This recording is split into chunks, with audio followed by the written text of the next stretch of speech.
Islam Makhachev just smoked Alex Volkanovski in the first round of their rematch this past weekend at UFC 294. And today I'm going to be going over what happened in that fight, my reactions to it.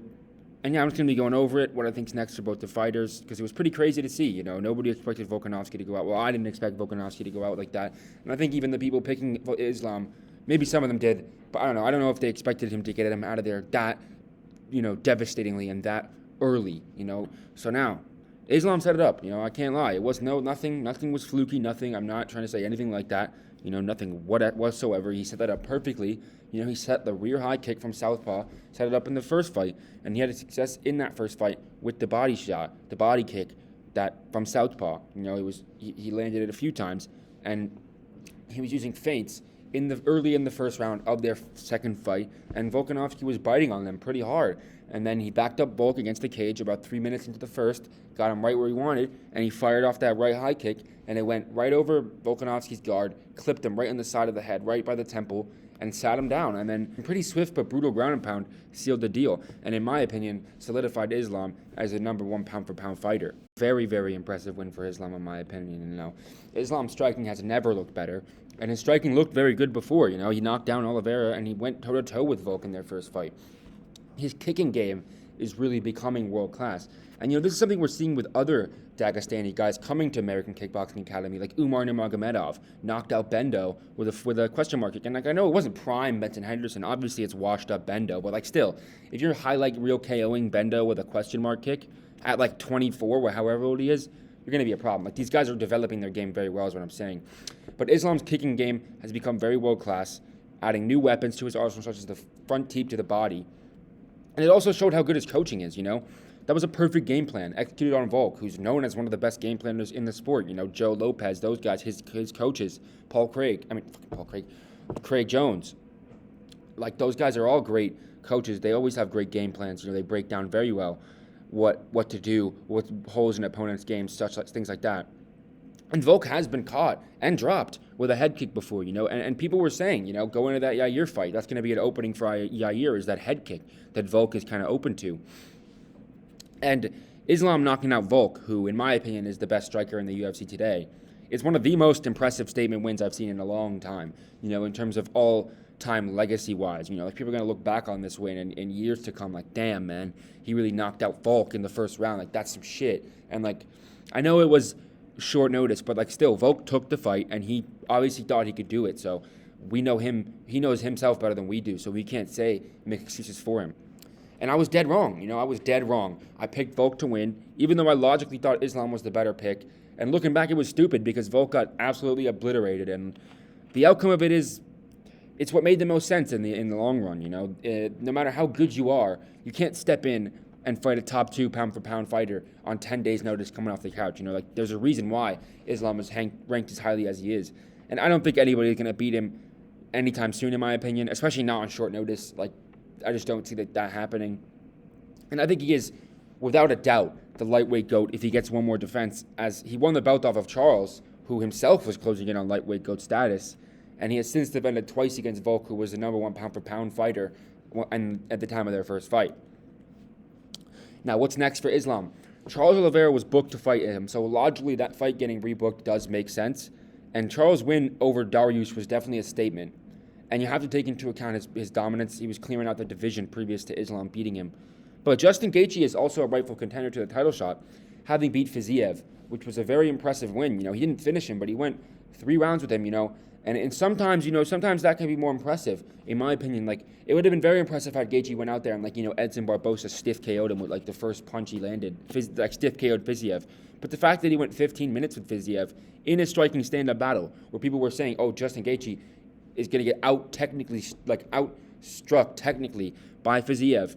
And that's not what happened. He used the jab, and he outstruck Fiziev over 3 rounds and got better damage on him. And he KO'd Dustin Poirier stiff, which is probably Gaethje's best win to date.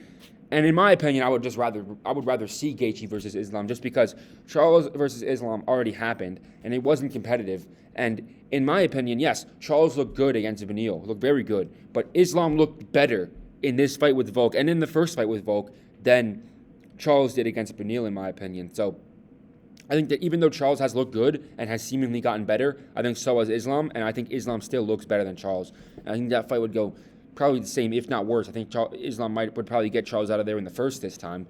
And I'm not saying that Gaethje beats him. I just think that it's a fresh matchup. It would be more appealing to me, and I think it would be more entertaining to see Islam fight someone new rather than fight someone he's already dog walked in Charles Oliveira.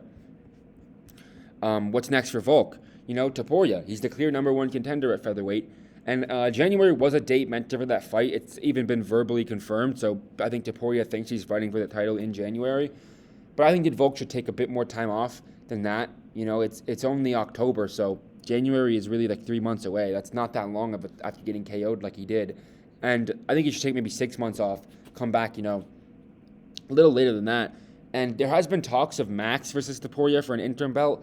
But I, for one, don't really want to see Max versus Volk 4 at all. I have no interest in seeing that. And I don't want Max to keep getting these guys on the verge of title shots like Arnold Allen and then just beating them. It's like why not just have them fight Volk?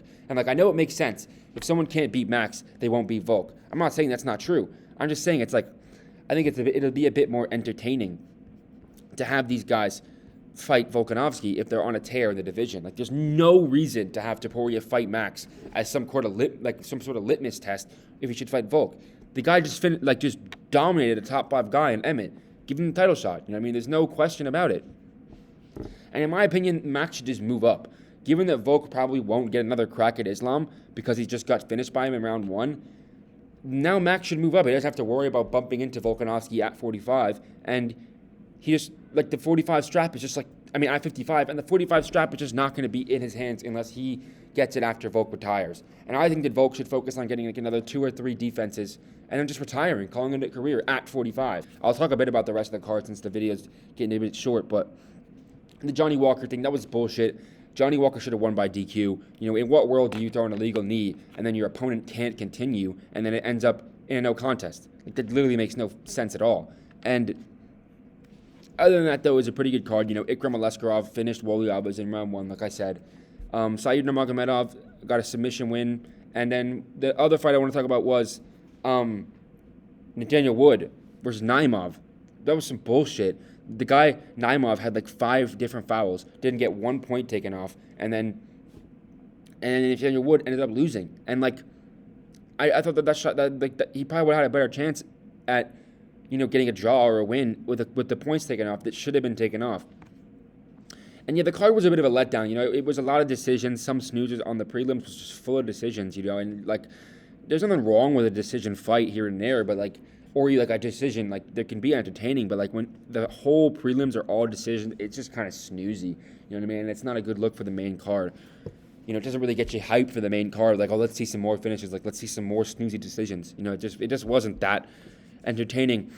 But we're looking forward to UFC 295, new 296. I'll get you guys some content because I'm going to be going to UFC 295 in person. So I'll get you guys some content, some kind of vlog kind of style content when I go.